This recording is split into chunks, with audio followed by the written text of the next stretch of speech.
Bien, vamos entonces a la tercera parte del programa. Ministro, ¿hay la posibilidad de que se produzca un paquetazo en septiembre, tal como pronostica el exmandatario Rafael Correa? No, de ninguna manera. Hay que entender también que para septiembre habrá que ya trabajar en una siguiente proforma para el 2018.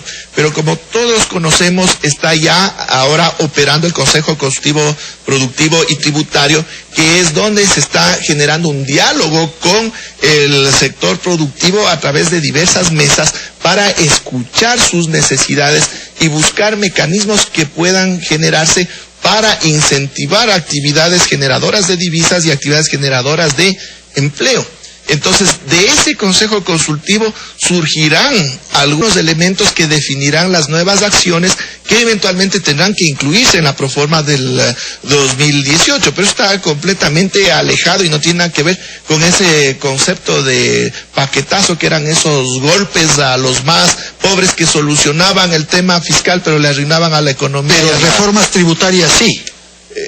Eso dependería de si es que por ese lado se generan algunos de los incentivos. Entonces tenemos que esperar, es decir, por eso las cosas han estado bien. Yo diría la mesa ha estado servida. No para nada. No hay ningún problema. A ver, es que ahí estamos con el concepto de que cuando hay complicaciones hay que entrar con las medidas de garrotazo, entonces ahí sí se justifica una situación crítica. El hecho de que no estemos entrando con el garrote no quiere decir que es una situación crítica, en vista de que nosotros ahora disponemos de una batería de otro tipo de medidas que pueden generar soluciones sin tener que entrar a esas recetas drásticas y dramáticas, ¿no? Vicente, estamos tranquilos. No. Lo advierto al ministro, absolutamente. No estamos tranquilos, estamos frente a 3 enormes campos minados y son campos ¿se va a resolver? Muy complejos. Lo que le hemos explicado es la deuda, ¿cómo la va a resolver? O sea, ¿cómo va a reestructurar? Bueno, y tenemos también el tema de la producción, ¿no? Tenemos el tema del déficit, el tema de la deuda y el tema de la producción. 3 campos minados muy complejos, ¿no? Y por ejemplo, me parece muy sensato lo que se está proponiendo, no comprar más vehículos. Yo tengo los datos de los vehículos. En el año 2012, el gobierno ecuatoriano tenía 34.500 vehículos. Solo para que veamos el gasto social del gobierno, ¿no? 34.511 vehículos en octubre de 2012, según un ministro de apellido Ballén de esa época, ¿no? Lo interesante es que el gobierno del Japón, en el mismo año, tenía 30.000 vehículos. O sea, el gobierno del Japón es más grande, ¿no?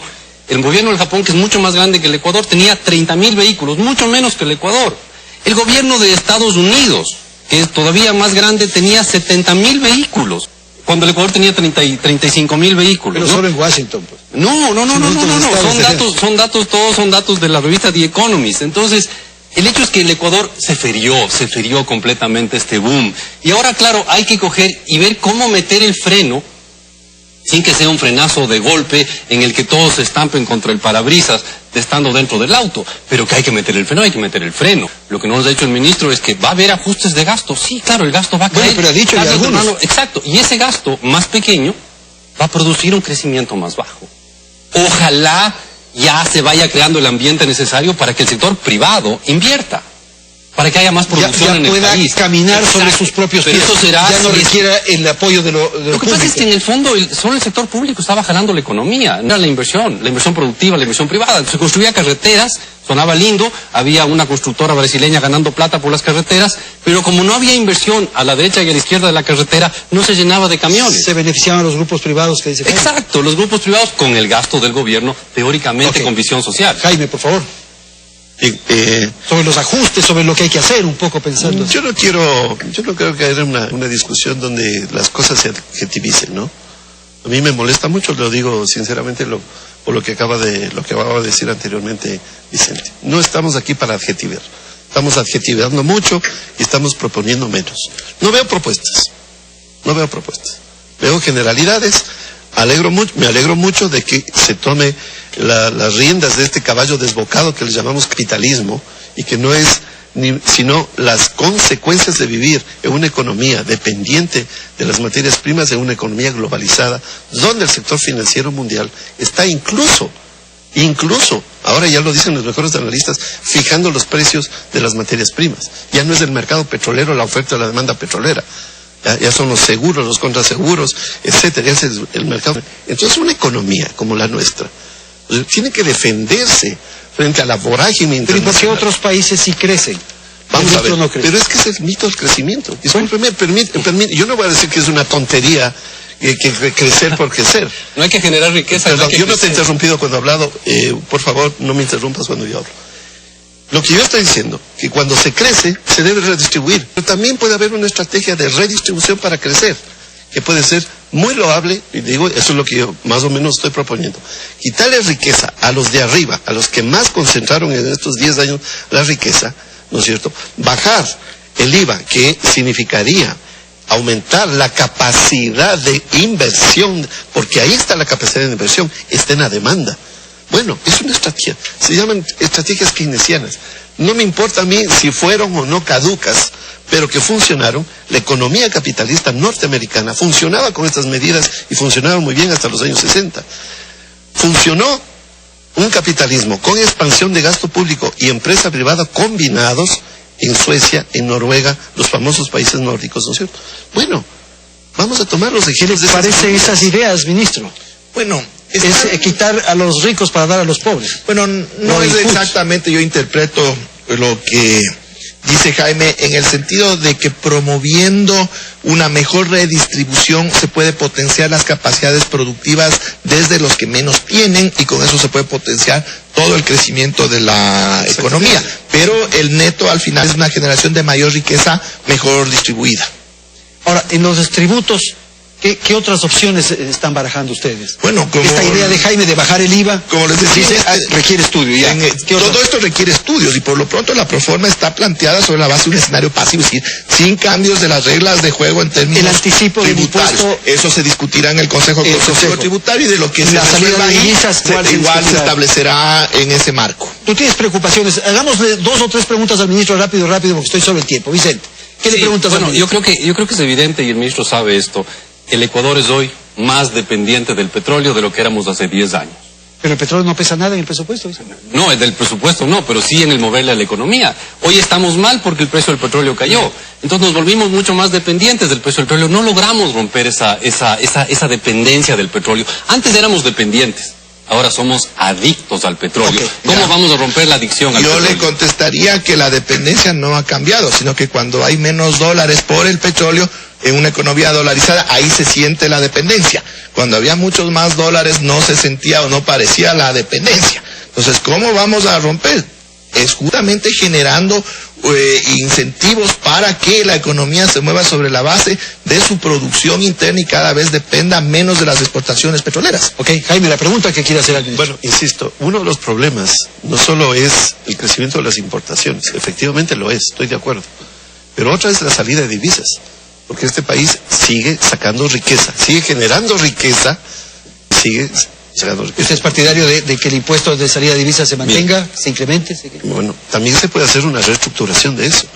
¿Ya? Muchos países han logrado desarrollo prohibiendo la salida de divisas, en ese sentido. No sé qué medidas más o menos podrían ser en ese sentido. Bueno, tenemos el ISD, que tiene que entenderse que es como un mecanismo que funciona de forma similar a como un tipo de cambio en una economía con moneda propia, porque cuando uno cambia en Colombia pesos a dólares, de dólares a pesos, tiene cotizaciones diferentes porque hay un margen ahí que genera justamente o se genera en este mercado y es el que puede frenar, además del tipo de cambio en sí mismo, puede frenar o controlar salida de divisas. Es decir, nosotros tampoco podemos quedar expuestos frente al mundo de una economía totalmente dolarizada, pero de todas formas es un impuesto sobre el cual se puede conversar también. Es decir, eso existe desde hace años. Esta es la razón que les estoy comentando, unas razones técnicas, pero evidentemente se puede conversar y se puede evaluar porque la economía es cambiante y pueden cambiar las circunstancias. Una pregunta cortita. Ahora, la pregunta, ¿por qué se va la riqueza del Ecuador? ¿Por qué se van los dólares, no? ¿Hasta dónde nos sirve el impuesto a la salida de divisas para retener los dólares aquí? Andrés, imagínese usted lo siguiente. Usted llega a un cine y en el cine están dando la película que usted quiere ver. Y es con el idioma que usted quiere ver, es todo perfecto y el cine es muy bueno y todo dice entrada gratis, salida $50. ¿Usted entra o no entra? Eso es del Ecuador. Eso es del Ecuador. Es un país donde dice entrada de capitales gratis, salida 5%. Eso hay que cambiar. 2 segundos. En economías que se maneja, digamos, donde las medidas son neoliberales o donde supuestamente llegó la inversión extranjera, el problema es peor. Mucho peor. Miren Colombia y Perú, nuestros vecinos. Claro, llegó mucha riqueza, se preparó el camino supuestamente para la inversión extranjera, que es tanto lo que se reclama, ¿no es cierto? ¿Y qué está pasando ahora? Ahora vemos el otro efecto, el efecto salida. Por eso yo digo, yo creo que ahí se puede ajustar también. Retener los dólares. Ministro, ¿cuál es el pronóstico o la previsión de crecimiento para este año? Bueno, ya para la proforma presupuestaria se ha manejado con una cifra del 0,7%, que es una cifra apenas positiva, que es razonable en el entorno complejo en el que está la economía actualmente. ¿Salimos o no salimos, ministro? Salimos, por supuesto. ¿Pero con sudor? Con lágrimas, con esfuerzo, sudor, sangre, pero no. Arrimando el hombro. ¿Cómo arrimando el hombro? Nos piden arrimar el hombro y todo está perfecto. No, en ningún momento. Todo el tiempo hemos indicado, tenemos un problema en el sector externo. No suben los precios del petróleo, el dólar apreciado. Un PIB que está pequeñito, positivo, no crece todavía. Tenemos un problema fiscal importante con una deuda importante que tenemos que servir y un problema monetario de drenaje de dólares por la demanda. Es decir, ¿dónde está una situación positiva?